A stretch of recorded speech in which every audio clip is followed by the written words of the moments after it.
Alrighty, boys. We got episode 18 of the 214 Sports Show. I believe it's 18, right? Correct me if I'm wrong. I believe it's 18. 18? Yeah, no, these times. Hey, we've We're been dropping going too for many a long bangers, time. so we lost count. Sir. Back to back. Back, dude. What the last episode before Christmas, man. Wishing y'all a happy holidays and Merry Christmas to everybody out there, of course. We have a packed episode today, of course. We have to talk about, again, the elephant in the room about the Cowboys losing, the Mavericks and their struggles with, Luka needs help again. What a surprise. And, of course, we'll talk a little bit about the Dallas Stars since they're in season as well, or at least I'll talk about the Dallas Stars. We'll see if y'all can put some extra input in this time. We'll see. We'll see. Well, we got Courtney and Joseph right here. This is the 214 Sports Show, of course. We're going to start it off with on today's date. And this is the 21st of December. We're going to talk about December 21st, 2021. I thought this one was a little interesting, I guess, because the Mavs beat the Timberwolves, the current first seed in the Western Conference, and they go to 15-15 on the season. They're 15-15, but if y'all remember, this is the season where they went to the Western Conference Finals. The Mavs starting lineup was Jalen Brunson, Dorian Finney-Smith. It only gets worse from here.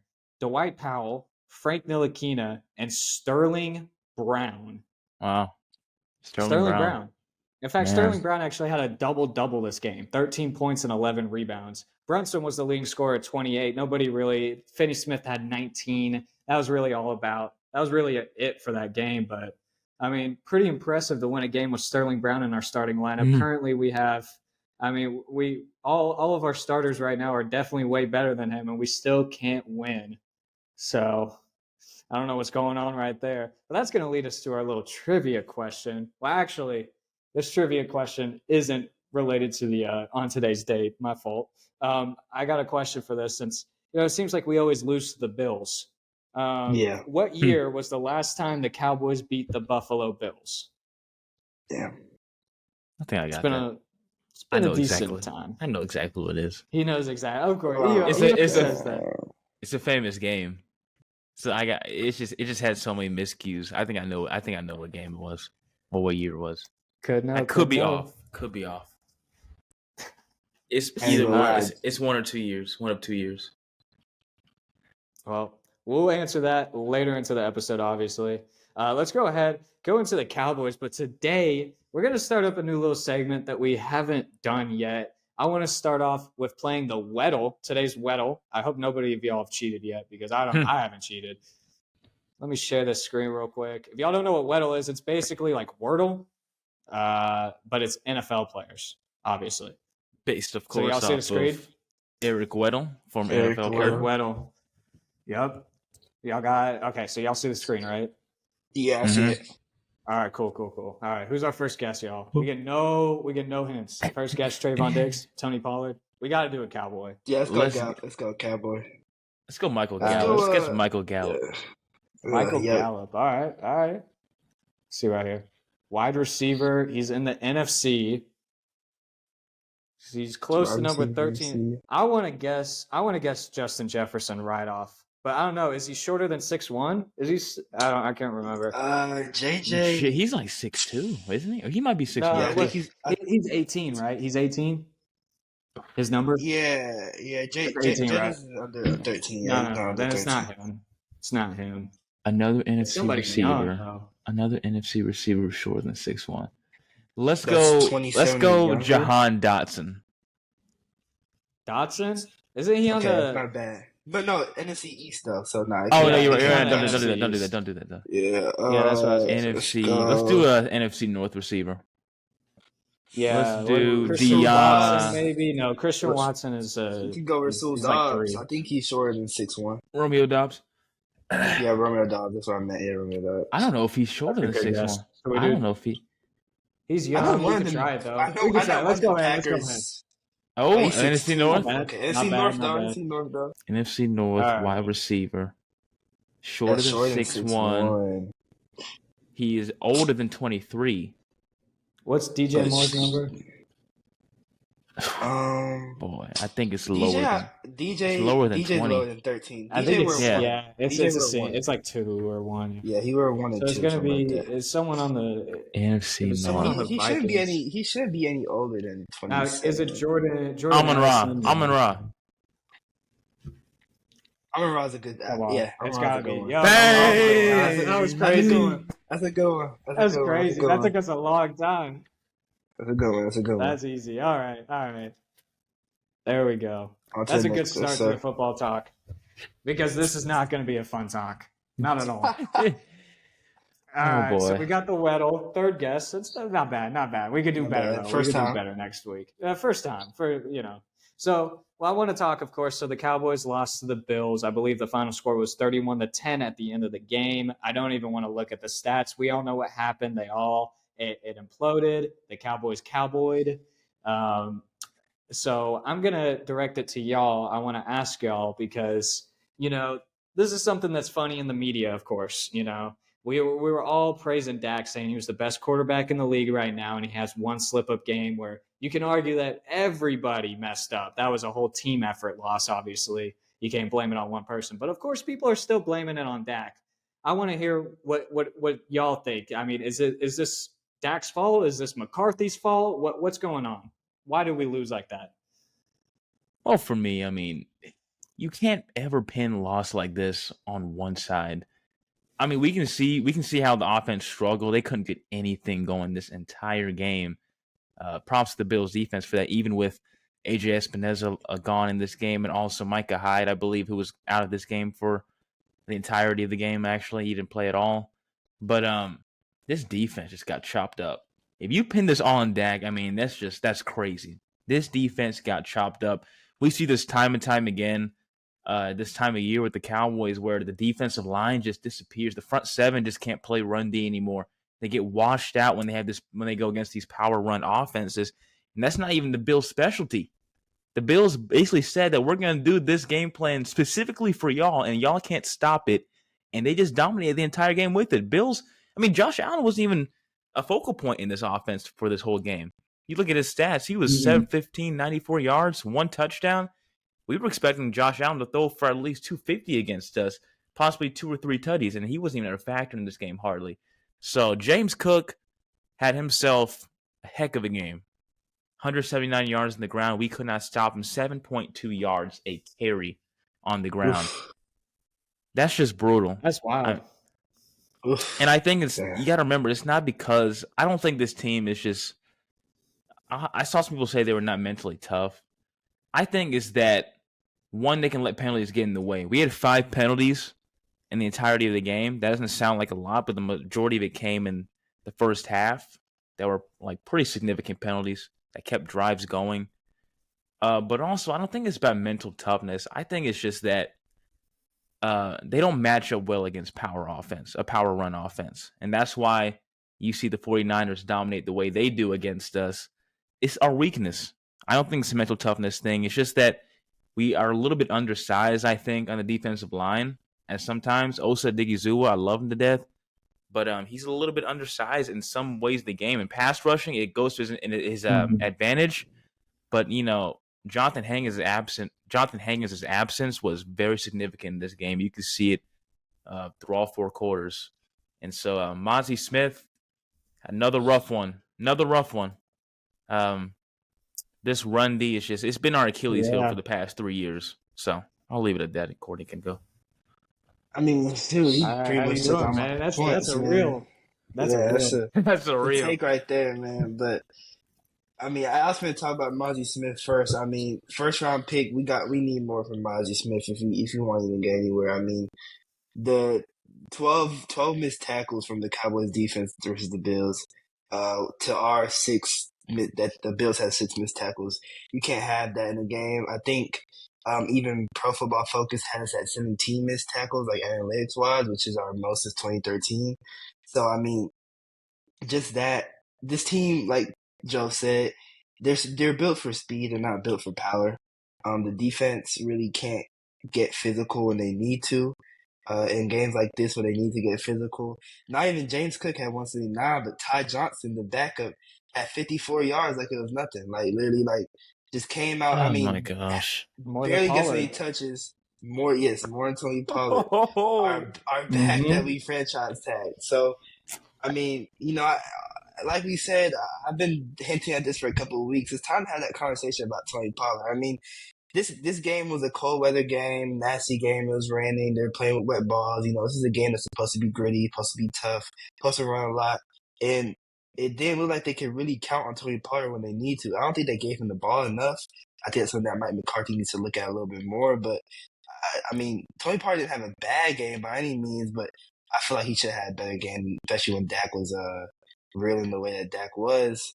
So I think this team just, I don't know. I think they just get punched in the mouth, and they don't really respond that well, especially Dak whenever his defense is really doing good. We saw this in the past couple of years. I think I thought he kind of made it up against the Seattle game when Seattle was getting all those points and he was coming back. I thought the narrative would change a little bit, but then we see a game like today. So I don't know. I think this team is just not physical enough. I think they're more speed than they are physical. Yeah, and you want to talk, I mean, there's just no momentum for the Cowboys. They lost it all in the first quarter, really. I mean, you get all these injuries, first of all, that just started to pile up in the first half. I mean, that's going to bring down momentum as well. And you don't have to talk about that, but just a series of unfortunate events. Of course, you have Sam Williams, who decided to block everything but the ball on the punt return. So, of course, wasted possession there. Didn't get a possession because of that. Bills go down and score. You have the roughing the passer on the very first drive on that crucial third down in the red zone with DeMarcus Lawrence over Josh Allen. Not to mention, again, if this defense wants to be successful, they need to get turnovers, and they successfully got a turnover. They got a fumble, but the refs said that Diggs was down already. They didn't allow people to review it. They didn't allow the Cowboys to review it. So, eventually it just came the Bills' ball, even though it should have been Cowboys' ball. Bills go down and score again. So all this momentum loss, I mean, of course, this is what's going to happen, especially when you're in a away, you struggle on an away game. You struggle every away game. Sorry. This is just how it's going to roll. I could tell that this was going to be a loss after, one of the first couple drives when we started having these pointless penalties that the Cowboys seem to always have in these crucial games and the crucial third downs. It's just what they do. And not to mention, I don't think it's Dak's fault at all either. I mean, of course, you can blame it on him. He does have a little blame to it. He didn't play his best that he could. But, I mean, you look at some of these targets. I mean, Brandon Cooks, he had 6 targets on the game, only 2 catches, 10 yards. Just nothing good there. I mean, these players that usually get open, Jake Ferguson didn't have a good game either. They're not getting open this game. Just the Bills defense was just really good. I mean, you can't say, you can't blame Dak for, a really well executed game plan against the offense that can have troubles when the defense struggles. So that's what I gotta say about the Cowboys Bills, man. I don't know. Do y'all have any other extra comments about that game? Speaking of that, Brandon Cooks targets, bro. Jake Ferguson, he wasn't getting involved. I had to realize it in my fantasy team. He wasn't getting involved until the fourth quarter. He wasn't getting any targets. I couldn't believe my eyes. Mm-hmm. So it was also because props to the defense, the Bills defense as well. They were playing very good. There wasn't a lot of looks that Dak could go to. But when that happens, you got to, make it easier for your quarterback. So I think that's where that falls also on Mike McCarthy, and a better game plan and a better way of adjusting your game plan when those things happen, because Bills defense was balling out and they did have some missing players there, but they could have found a way to at least try to just go for first downs instead of just getting 3 and outed over and over again. I mean, we had no answer at all, especially you would think in the beginning of the second half there'd be something to change, but it was almost exactly like the first half. So yeah, that was crazy. I just wanted to point. I mean, I like what you said, TJ, about how it's easy to blame Dak for because he's obviously the quarterback, but this really wasn't a Dak fault game. It's just on all sides. But is this the worst? Do y'all think this is the worst loss this year, or would you still put the Niners or the Cardinals up there? The Cardinals is by far the worst game ever. For sure. That is one of the worst games the Cowboys have played in years. Yeah. It's pretty bad to say that because the Bills and Niners game, I mean, there was no sense that we were going to win that game at any point, really. But the Cardinals is just soul crushing. That was embarrassing. Had a game-winning opportunity in the very end too, to at least tie it at Dak least. just floated it in there. I couldn't believe that game. I thought that see was that throw in my nightmares. I never been so That sure of an easy cupcake win, bro. Only to be disappointed.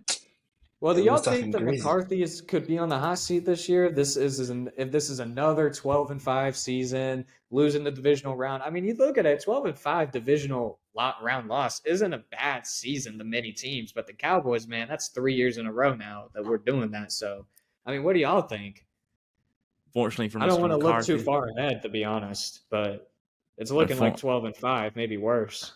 Unfortunately for him, I mean, your owner is Jerry Jones, and so in a way you could say he could be lenient, but also it's about having Dak as long as we've had him. They're not going to give him away, and they're not going to let him just go away just after the season he's had so far this year.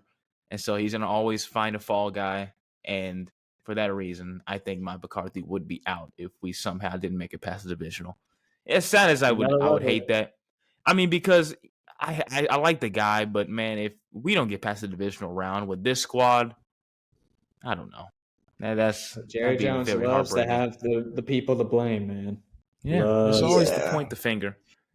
And I've never been the kind of guy to blame coaches over and over again. That's usually a thing I do, secondary, third. But because I always like to put the players at the forefront, always.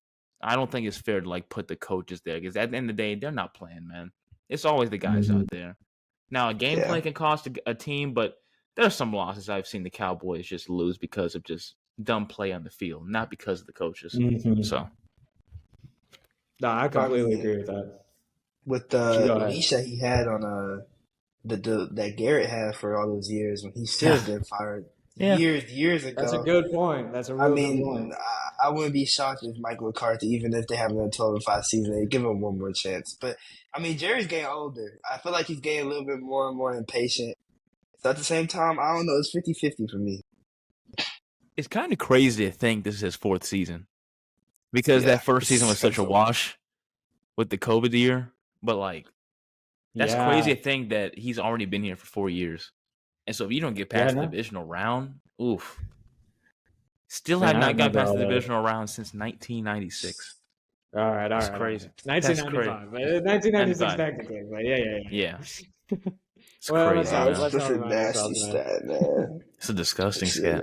It should, so let's look at it, because, what the divisional standings at the end of the season is really going to depend on how we do in the divisional round, obviously. So, I mean, you look at the Eagles' schedule. They lost against Seattle Monday night. Big blunder. Jalen Hurts did not have his little flu game that everybody thought he was going to have. Still had a couple turnovers, like always. What a surprise. And don't get me started. But, so we're looking at it where they're both 10-4. Tie-breaking rules are too complicated right now to look at that. But the Eagles have the Giants twice and the Cardinals. Well, the Cowboys, of course, they play the Dolphins on Christmas Eve. They have the Detroit Lions, and then the Commanders, who are always a tough game in Washington down in FedEx.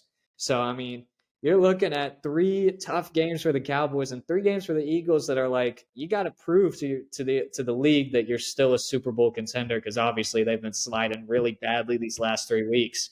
I mean, do y'all have hope that we could win this division? Because, I mean, looking at the schedules compared, I don't know. Any given Sunday. Yeah, go ahead. Sure. No, I was just saying, we could. I mean, it's probably going to have to be where we're going to have to be a game ahead, because I think the Eagles win a tiebreaker in almost every circumstance. So we're tied in almost everything I saw. Like what you explained, it's pretty complicated, but if we were both to win out, the Eagles would have the advantage because of the common opponents, win percentage or something like that. They'd have the better, or the greater win percentage by opponent.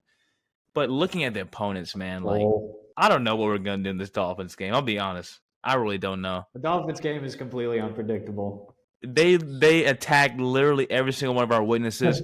Mike McDaniel is protege of the Kyle Shanahan offense. They can't win against winning opponents either. Yeah, so something's got to give. So That's what makes this game. Give. Something's going to be interesting in this game because this is two teams that struggle against good teams, I guess, but both these teams are very good. And then the Cowboys are playing this game in Miami. Cowboys usually struggle on the road. Miami playing at home. Ooh, it's going to be a tough one. Yeah. And so looking at the rest of these opponents, man, Dolphins, Lions, that's a tough one too. They're going to have a nice run game. At home. That's going to be a home game too. Nice run game they have going on. We usually beat the Lions, so I think I'm a little bit more hopeful of that one. Jared Goff, I'm not really worried too much about him. I'm just worried about the run game. They have a really good OC, so I like what I'm seeing. You're not worried about after 5 touchdowns that he threw? 3 to Sam Laporta? You're not worried about Sam Laporta? John, I'm really not. They're good. They're good. I'm saying, but I trust that it's just because like the Lions in the late stages. I don't trust they don't know what it's like to have that pressure because they haven't been there like that. Jared Goff has. The rest of their players haven't though. But Commanders, I think we can finally make amends for that. Based off what happened, so. They haven't looked too good this year. The disaster of last season in Washington. That was an awful way to end the season. But looking at the Eagles' schedule, I just need Tommy Cutlets, man, just to give us one win against Philadelphia. We see this a lot of times when they play the Philadelphia Eagles. They show a little fight in the first quarter and a half, and then Eagles just run away with it. That's basically what we do against the Giants, but just need one nice game against them. And I think they could beat them one time, maybe in New York. I don't think they're beating them in Philadelphia. That's not happening. They are not beating them in Philadelphia. But the Eagles' remaining schedule, man, they look shaky. I think that at most they lose one game, and if they do, it's going to be to the Giants somehow, some way. I don't really see them losing more than one game. Their schedule is just too easy. It almost falls right to their lap. But the good thing is history is on our side. Hasn't been a repeat winner for the NFC East probably since I think 2004 now. It's crazy. I think it was 03, right? 03 or 04, something like that. As long Absolutely as they've lived. Crazy. So, I would say though, I think that the Eagles have more problems than the Cowboys have right now. So I think that the Eagles are more liable to give up one of those games, even though it's a cupcake game that the rest of the 3 way. I mean, I don't know if y'all saw James Bradbury actually got cooked against DK Metcalf that last drive. I'm kind of glad that the Cowboys didn't get Shaquille Leonard because he looks like an absolute turnstile out there. He's like stiff and so their run defense is bad, their pass defense is bad. Jalen Hurts is playing like all he knows is IG captures in his brain. He don't know nothing else. AJ Brown can't get the ball. When they don't throw up to AJ Brown, they have no offense. I mean, the Eagles are looking reeling right now, and I think that regardless of where the Cowboys end up, I still think it's their division. My mom asked if I washed the dishes.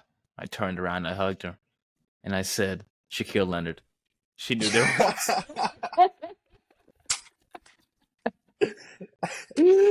Oh, I love that meme, bro. It gets me every time. I saw that I was coming right when I. That's a good way to end the football segment, Cowboys segment, man. Oh, that's funny. All right, let's go to the Mavericks real quick. And, of course, we're going to start off with the Pirtle. Of course, after the legendary Jakob Pirtle. Let me share the screen real quick. This was going to be tougher. Nah, this is good, man. We got this on lock. All right. Dallas Starst. I always love going with my favorite player, Dwight Powell. The GOAT. Western Conference. Close. What is FC? What is a yellow FC supposed to mean now? Does that mean it's supposed to be guard, point guard? I think it means they're either a forward or a center. Okay. But it's going to be a forward with their height. Cam Reddish. Is he your forward? Well, that's a random one. Yeah, he should be a forward. Is he LA? Yeah, he's in LA. Okay. Holy. Wow, okay, that's a good one. That's a good one. Dude. Taller than 6'10". No way they're talking about divisions, bro. Pacific is Clips, Kings, Suns, Warriors. So they probably like that boy knows NBA divisions. Yeah, Clippers, Suns, I was Warriors. 2K, man. And Kings. Say. Yeah, that is 2K. Taller than Yeah. 6'7". Taller than 6'7". I'm gonna think of players on the Suns. I'll think of another player or another team. This is a random person, but It's Jeremiah that Grant? 3-point shooter on the Kings. What's his name? I can't remember his name. Kevin Keegan Murray? Herter, Keegan Murray. Let's go Keegan Murray. Is Keegan Murray older than 24? I mean, he Oh, okay, that's a damn. good one. That's a good Okay. one. That's a good one. All right, so they're 6'9". They're on the Kings. Who the heck is 6'9" Ooh. on the We Kings? could show the that's- silhouette. And if we he's- get, and he's a if- four- if is we this have a Sabonis? couple. No, we're good. Is Sabonis No, 6'9"? It shouldn't be Sabonis. Yeah, I don't think he's 6'9". And he's not. He 6'11", wouldn't be right? labeled He wouldn't be labeled a center. I'm having trouble. No, but I'm having it's a a hard time forward. thinking of anyone with the Kings. Yeah, just Sabonis would be more of a center. I feel like he's listed as a power forward. We could do Sabonis if you want. We could try They're gonna Sabonis. say they'll do forward/center. That's what they'll say. Oh, okay. So he's not going to be. He's a straight up forward. Harrison Barnes is Barnes is like older 6'7", though. Yeah, no, Barnes is older Who's than 32. 6'9", bro?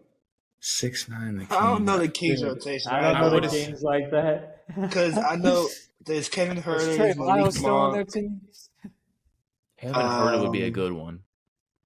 Oh my god! Oh! I'm so smart. What a pool. The Kentucky product. What a freaking pool, bro. 41, 28 years old. Oh my god! I did not know. Does he get I minutes? completely forgot. Probably not. I can't to be believe honest. he's still in the league, man. Some of those players from that Kentucky class that had They Devin find a Booker, way. Cat, man, they find a way to stay on rosters. Willie Cauley-Stein was hanging on in that class too. That's crazy. Yeah, Don't she remind me about Willie gets about Cauley-Stein. 15 to 20 minutes a game. That's crazy. That is crazy to me. I didn't know he was He in the does league. absolutely man. nothing. I mean, he played 18 minutes against the Wizards and he scored 0 points. He He's went just 0 running. 3. He's doing He's running cardio. around. He's just doing Doing cardio. Doing cardio, cardio. Cardio, So let's go into the Dallas Mavericks. Of course, huge loss to the Denver Nuggets. I guess we'll talk about that first. I do want to talk about something else, obviously, because I got it in the outline, but we'll talk about the Nuggets first. Because final score, 130 to 104. Man. I don't want to really go through this box score either. I mean, this episode is just pretty depressing. But I will for the sake of it because let's look at this. Let's look at the points specifically. All right? Jesus. 38 points from Luka Doncic. The next leading scorer would be Dante Exum with 11. Now let's look at rebounds. Luka Doncic, leading rebounder at 11. Closest to him would be Dwight Powell. Dwight Powell at 8. And then Luka with 8 assists. The closest to him would be Jaden Hardy at 4.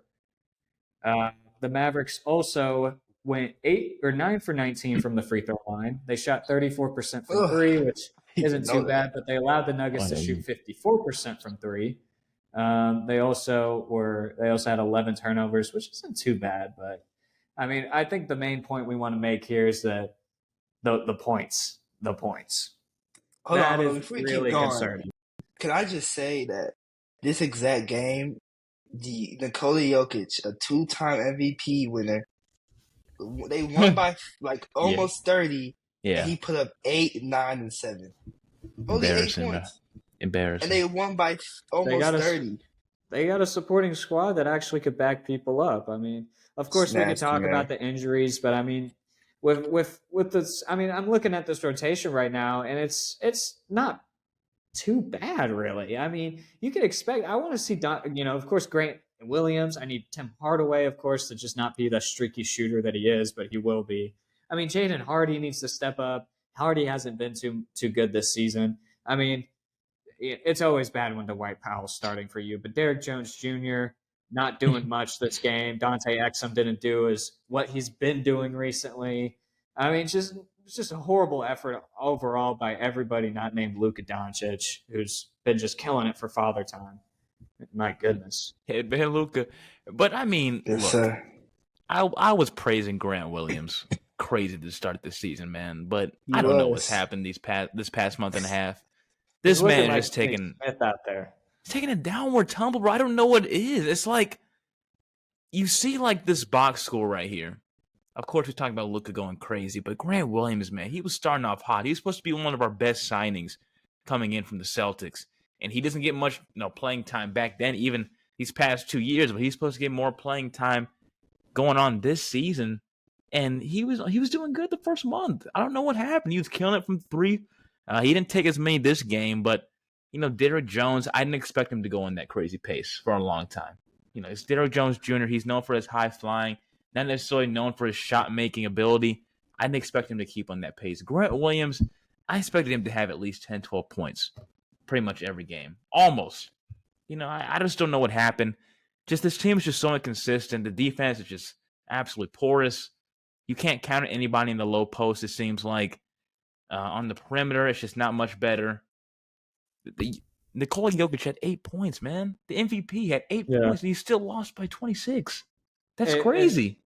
I'm just gonna butt in super quickly because I think Derrick Jones Jr., I think Grant Williams, these people got to be scoring 10, 12 points a game. It's gonna be the same with Dorian Finney-Smith, Reggie Bullock. I mean, these are wings. They're not really known for their 3-point shooting, but they're gonna get open looks. You got a player on your team that averages who's been averaging almost 40 points a game for the past month, and also is an exceptional passer, one of the best passers in the league. You're going to find yourself open a lot of times. You need to knock down those shots. You're not, I can see Derrick Jones Jr., he's not known as a 3-point shooter, but this year I can guarantee you he's getting more open shots than he ever has in his career. I need to see his percentage go up. That's just, I think that's, my point of view. I need to see Derrick Jones be more productive. Just to add on to your point, I mean, first of all, I thought you said Dorian Finney-Smith. Shout out Dorian Finney-Smith, man. I don't know if y'all saw. Man, I want him back. Mark Cuban got his W, right? I would love for him to be a Maverick again because we need someone like that. Maybe he was tampering, I don't know, but shout out Mark Cuban. But like you were saying, TJ, Derrick Jones Jr. and Grant Williams are playing. We got Kyrie out, Lively. I don't think Lively played against Denver. Josh Green didn't play. Kleber didn't play. How, with all those open shots, those are 4 or 5 rotation players out, with all those shots left on the board, how is Dante Exum with 11 points? He went 5 by 5, right? He did what he needed to do. But how where are those shots? Like, Luka is still going to score 40 regardless if those 4 players are in or out. So we just left points on the board. I don't know what it is. It's just not a lot of shots from the starting lineup, yeah. It's a miracle this team is 16-10. And yet we still have not beaten like a noteworthy team. You could say the Lakers maybe, during that little stretch we had. Yeah, Lakers maybe, I guess. If you want to do the Lakers, I personally want to do the Lakers for the sake of the argument of us beating good teams. If you want to, I mean, you can, but we can't beat the Nuggets, man. We can't beat the Celtics. We can't beat the Sixers. We have an opportunity, I guess, to go against a surging Clippers team tonight. Yeah, but surging, though. They're surging. Harden is waking up. The beard is waking up. Yeah, the beard's waking up, man. He heard the noise. That could be in the beard. You saw that little angle of him yelling at the camera? He heard TJ say that Dante Exum's better. He said, watch this. He's been playing better. But since that tweet, bro, that man woke up, bro. That dude. That was someone else's tweet. Oh, that was someone else? I compared him to Austin Reeves. Oh, he okay. is better than Austin Reeves. Okay, I'll co-sign that one. But that picture of thank you of Harden that's been going viral, him like screaming out of the L1, yelling to the camera, bro, like Yeah, but man, this Clippers team is surging. What a good opportunity for this Mavs team to get a significant win against the Clippers. I believe they beat them. Let me see. It's a great opportunity, yeah. I think Luka dropped didn't Luka drop 44? Is that was like last month, I think, actually. Yeah, they beat him already. Harden wasn't. I don't think Luka is a Clipper killer. Yeah, that game they beat the Clippers, and I don't know if that was right after the Harden trade, and that's when the Mavs commentator Brian Damaris had that comment that went viral on Valley Sports saying that he is the problem. Yeah. He is the problem. That he went on that rant, but Valley took it down. But rip Valley, by the way, they're heading down. Can't give the Rangers their money, by the way, for some reason. But smoking that pack. We're smoking that pack. What an opportunity for the Mavs to get in the right track again. Fox Sports. Yeah. So let's get a good discussion going real quick before we run out of time for the Mavericks. I want to talk about the rookies real quick and spotlight on them. What would y'all rank the rookies so far this year? Derek Lively and, of course, Max. Rank them just in order, you mean? Or Just, like, just put them, yeah, just like overall, like both of them combined. I mean, what would you give a grade out to how the Mavericks rookies have been playing and how they've helped the team? I'd give a C. Whoa, I would say. Whoa, a C? I mean, it's impactful, but like we're looking at games like last night or like the past month, man. It's not like a crazy impact. You know, like it's still like these veteran leaders that are carrying the team, carrying the brunt of the team so far. Dwight Powell, granted, no, Derek Lively has been banged up a little bit this year. He's been stepping up in his absence, but you know, I wasn't expecting a crazy amount from this draft class. They've done well. I don't think they've done as well as they could have. I'll put it like that. I'll give it a solid C. It's average. It's not like, you know, insane to me. I'm a tough critic. Yeah. I'll go for like what we expected of them. Yeah, I don't think we expected much from them, to be honest. Honestly, I think if anything, Derek Lively has exceeded my expectations. Sure. For sure. But Max, definitely not a C. Yeah, he's a tough critic though. He's a tough critic.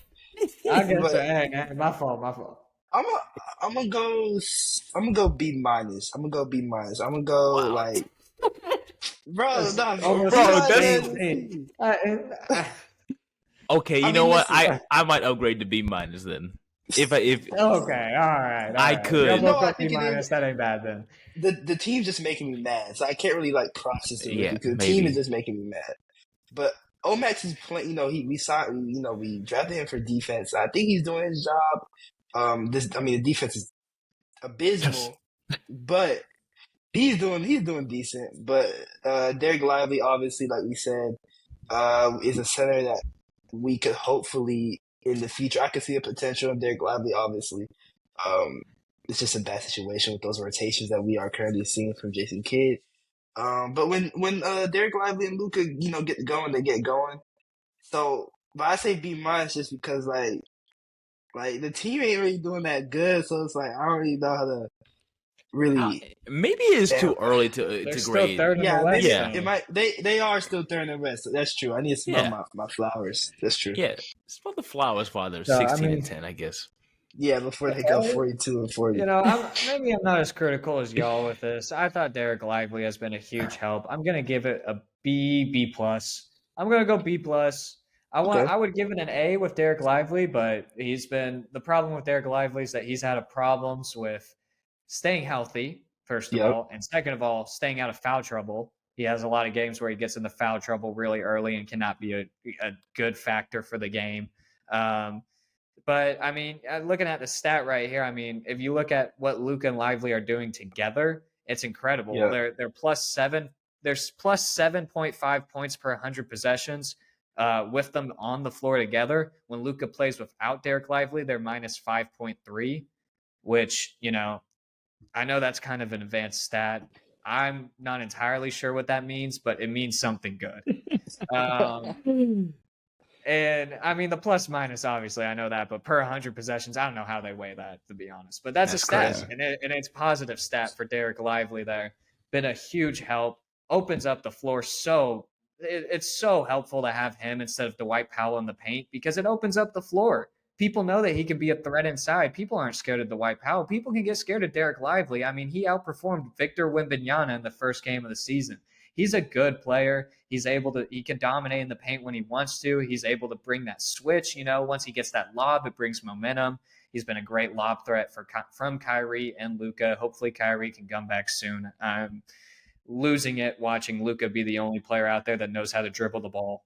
But I mean, I just think that's, I got to respect Lively for how he's been playing. Love how he's been playing. Just needs to stay healthy. Max, I think it's way too early to grade Max too. He doesn't play a lot. And when he does, he hasn't been a huge factor. I think, he's still super young. I believe he's still 20 years old now. he's gonna get his footing soon. Hopefully, he can get more consistent minutes soon, and we can really see what he's about. But I mean, yeah, you talk about the Clippers game tonight. Going to be a huge game for this Mavericks team just to see if they can really compete with the top teams in the West. I mean, this is what they should be. They should be a top team in the West. So I expect them to play a good game. Hopefully, they don't just let the Clippers run all over them. And of course, they have the Christmas game against the Phoenix Suns, which I'm super excited about.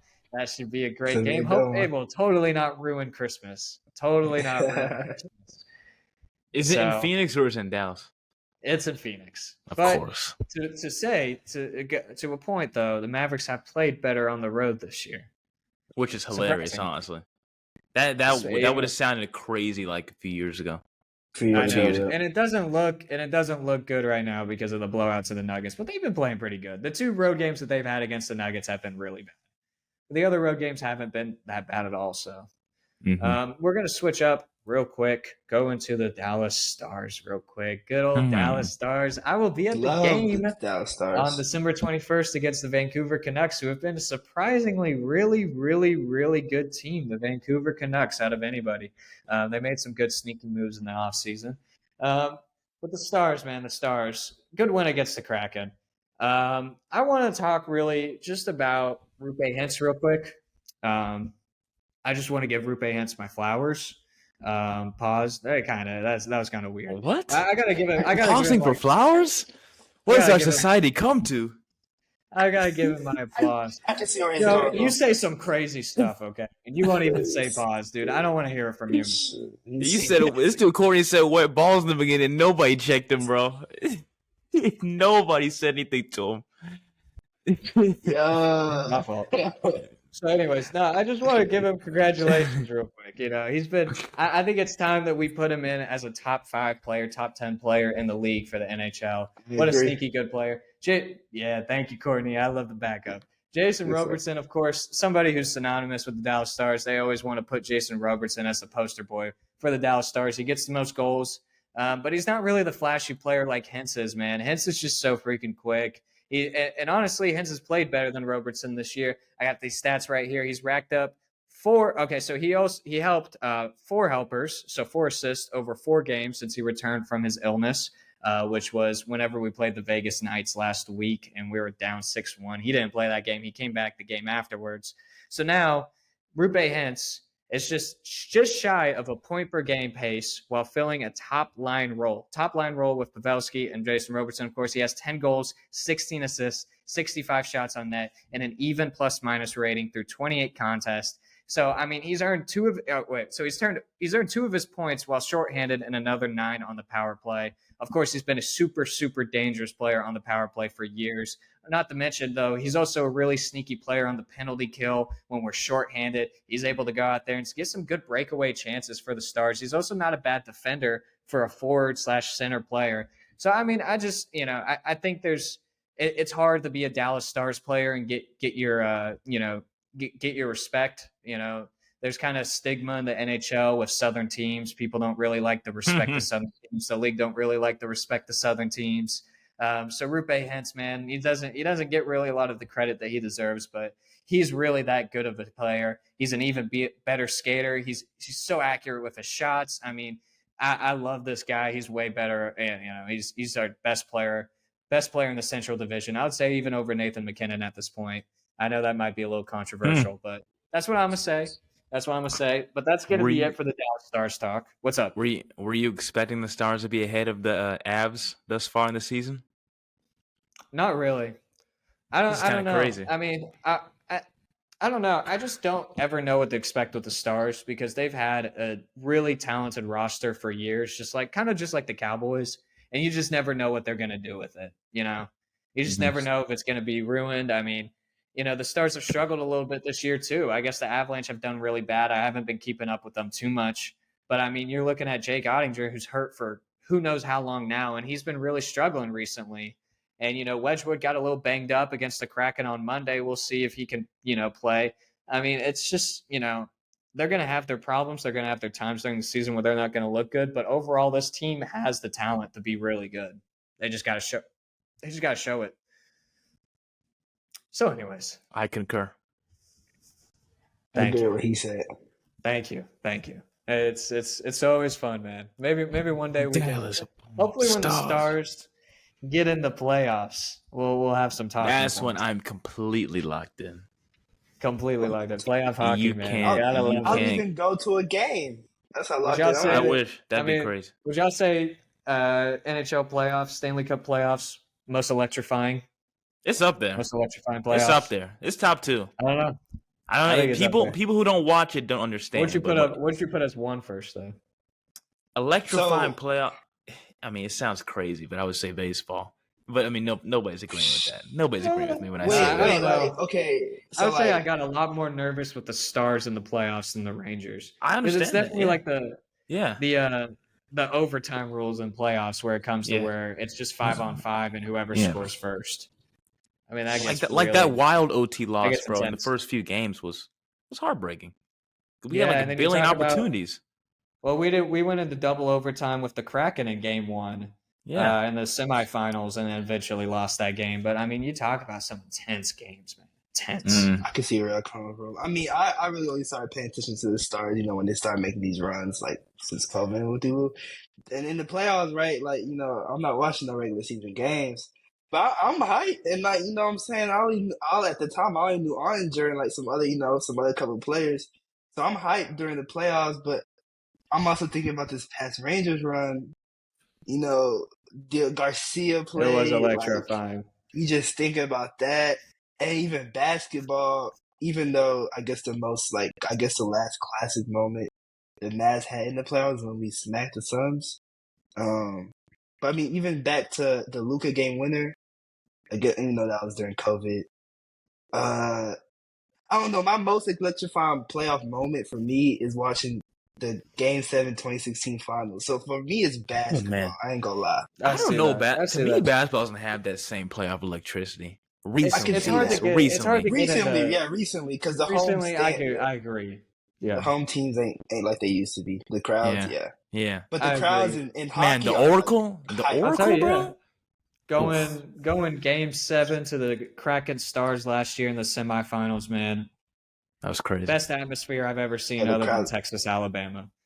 Texas, Oh, Alabama, by NFL. far the best atmosphere. But I mean, come on, Stars Kraken Game 7. Not to mention, of course, having 36 minutes of no scoring. The Stars got so close. The Kraken got so close so many times. So many goalpost hits, and Rupe Hintz finally got the breakaway goal with. Again, 36 minutes into the game. Oh my goodness, man. One of the most electrifying moments of my entire life. That was crazy. Mm. So we'll get into the Miami Dolphins, Dallas Cowboys betting lines real quick. We only got a couple of them for us today. But we're going to talk about this. The Miami Dolphins are favored right now currently by ESPN by -1 point or by 1.5 points. I respect it. I want to hear what y'all think. Do y'all think that the Dolphins win? Or do y'all think it's a Cowboys win or the Dolphins win by just a game-winning field goal, win by 1 point, whatever? I mean, it's This basically, game- who do you think is going to win?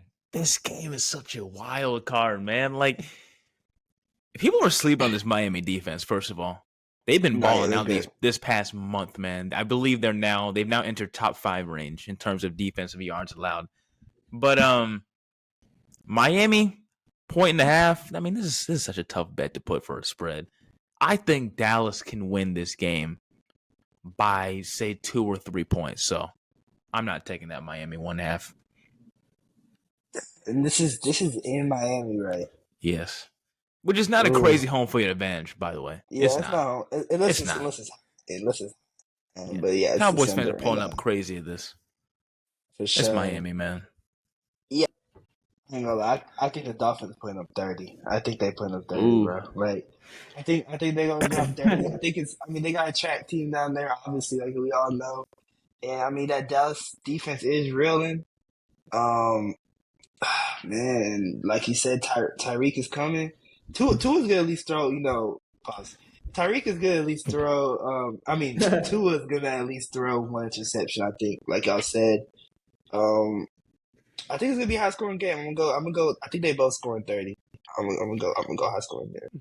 I agree with you, Courtney. I think the over-under is 51.5. If the Cowboys want to win, they're going to have to score a lot of points because their defense is going to get chopped the hell up this game, probably.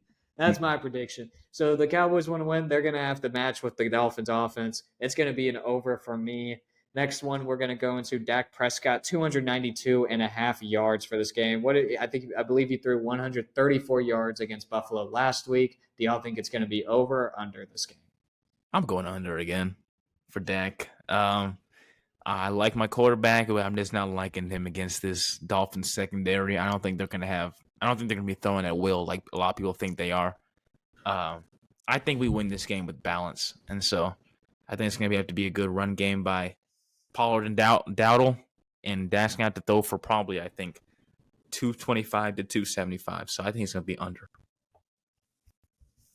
Yeah, I'm gonna go under too. 295 is pretty high for me. I think he's gonna be around 270 range. I think it's gonna be a team effort for him to beat this team. I don't think they're gonna be like to where they gotta come back to where Dak has to throw all those yards.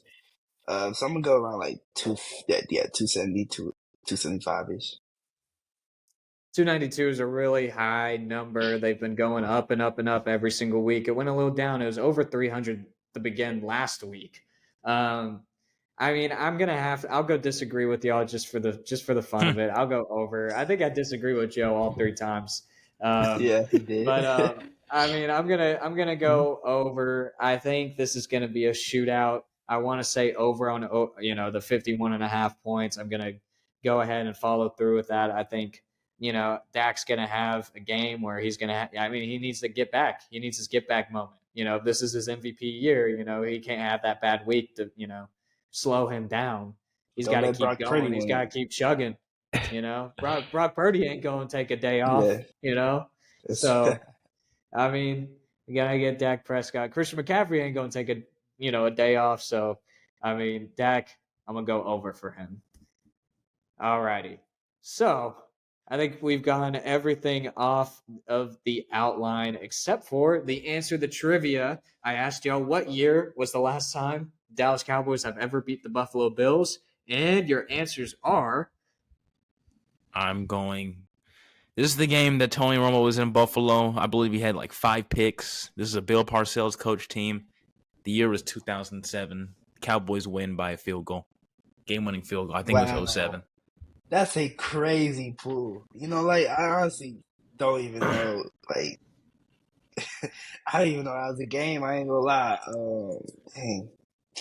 Dude, I'm gonna ride. Oh, whoa! I'm gonna say something crazy. Oh, man, I'm gonna tell Joe. I'm gonna go 2007. That's still crazy.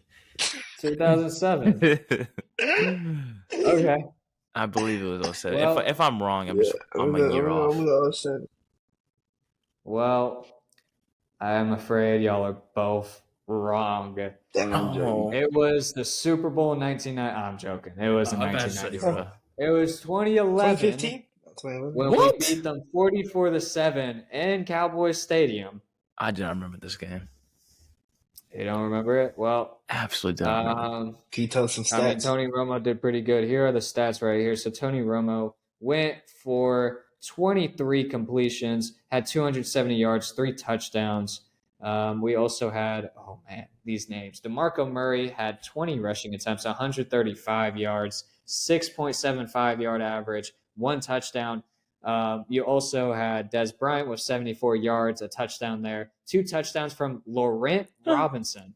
Wow. Man, that's a throwback. 3 catches, 73 yards. Jason Witten had 37 yards.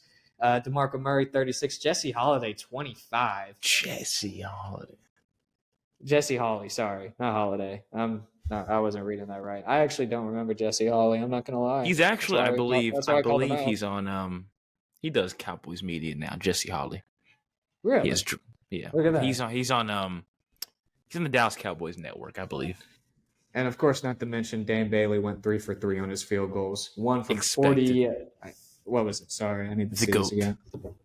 The GOAT, man. 1 from 45, and then 2 between 30 and 39, 36 and 31 to be exact. So, What a fun time, man. 12 years ago, the Bills have played the Cowboys every 4-year period. So 2007, you were right. They did beat them in 2007, but you forgot about Yeah. the 2011 game. I don't even remember a thing about this game. That's crazy. I can't believe you guessed it. That was pretty wild. That was pretty wild, man. You had it down, man. You had it down. You just missed that year. Wow. So anyways, y'all, that was a good episode. Very good episode. Let's go ahead. Let's go talk about the socials real quick. Y'all go ahead and plug, self-insert plug right here. Yeah, you can follow me on Instagram and Twitter at Joseph_Duffy99. That's all I got. Instagram and Twitter at Joseph_Duffy99. You can go ahead and follow me at Instagram. Chill, bro. You can follow me on Instagram at clivesdalife and Twitter at C_Machado. And my Twitter and X is tj_Krilowicz. My Instagram is tj.Krilowic.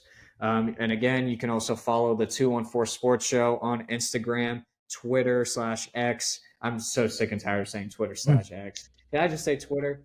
I wish this dude never changed it, bro. TikTok. We're also on TikTok, at 214 Sports Show. And of course, you can find all of our live streams from our weekly podcast that is every Thursday on YouTube and Spotify. But we'll see y'all next week. Hopefully, again, we'll have a Cowboys win to talk about over Miami. Hopefully, the Mavericks can beat those freaking Suns, man. Those Suns. Hate them. Hopefully, we can beat them and have a good discussion next week, because this one was pretty depressing. Let's go. So see you. All righty. I'll catch y'all.